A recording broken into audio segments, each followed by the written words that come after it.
So lekker om vandag weer saam met jou te kan kuier hier op ons Lewelig dagstukkies. Dag 347. En ons tema vandag is: dink voor jy doen. Spreuke 14 vers 15 sê: wie ervaring kort kom, glo alles wat gesê word. 'n verstandige mens oorweeg elke tree wat hy gee. Ongetoetste woorde bou dikwels groot stories op klein waarhede. Dink voor jy doen. Ons leef vandag in 'n tyd waar inligting soos reën uit 'n donderstorm op ons neerreën. Sosiale media, nuuskanale, TikTok, podcasts, WhatsApp boodskappe, Facebook plasings, elkeen het 'n beter storie, 'n opspraakwekkender opinie of 'n inside scoop. Die probleem is, baie van dit is halwe waarhede, verdraaide feite of sommer net 'n aanhaling uit Tannie Sannie se kinderkolom wat mooi en sappig verpak is. Dit bly vir my verbasend hoe vinnig hierdie stories soos 'n veldbrand kan versprei. Hulle kry persoonlike stertjies by en gou-gou lyk hulle soos Openbaring se draak met die baie sterte.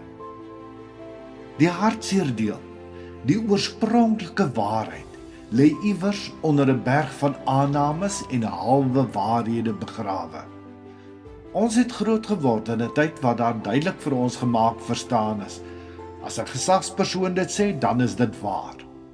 Boonop is baie van ons geleer om nie te bevraagteken nie, want daar is vir ons gesê, omdat ek so sê. En as finale nekslag is daar gesê, omdat die Bybel of God so sê. End van die prent. Vandag sit ons in 'n wêreld waar amper elke mens wat 'n selfoon het, saam met Google en ChatGPT 'n blitskenner geword het. Hulle lees een artikel oor gesondheid, dan is hulle 'n dokter. Kyk na een video oor finansies, dan is hulle 'n beleggingsguru. Lees een storie oor politiek, dan weet hulle presies hoe die wêreld werk. Die spreukedigter sê hard en duidelik: moenie so liggelowig wees nie. 'n wyse mens trap nie sommer net nie. Hy kyk eers waar hy sy voet gaan neersit. Hy leef met 'n heilige huiwering. Hier is so 'n paar riglyne wat jy kan gebruik om dinge te toets vir die waarheid. Vra: wie sê dit? Die bron van inligting maak saak. Is dit iemand betroubaar of sommer 'n anonieme stem op die internet? Vra: waar kom die feite vandaan? As iemand groot en wye stellings maak, maar geen bewys of bron gee nie, moet jou rooi liggies begin flikker. Vra: hoekom word dit vertel? Soms word stories versprei om emosies aan te blaas of vrees, woede en sensasie. Gaan kyk vir jouself.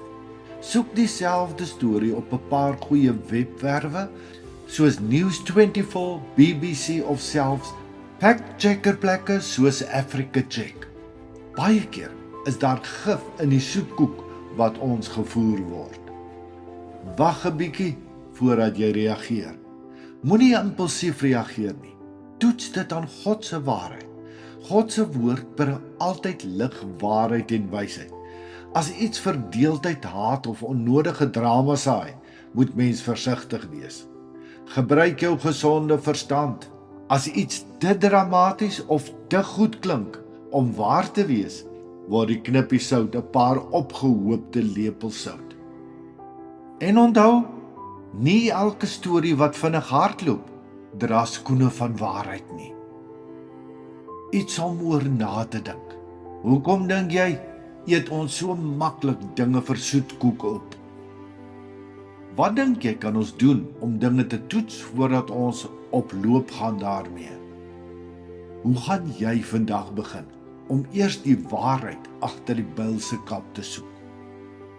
Here, gee vir my 'n hart wat waarheid soek en 'n verstand wat kan onderskei voordat ek praat of optree. Help my om nie alles te glo wat ek hoor nie, maar om met wysheid elke tree te gee wat ek moet gee. Amen. Kom ek en jy gaan leef met 'n heilige huiwering? toets al die dinge wat mense en die media so maklik vir ons aangee en ons leef tot eer van God met 'n passie, soos wat ons gesê het, 'n huppel in ons stap. Die Here seën vir jou liefde groete, Shaal Botha.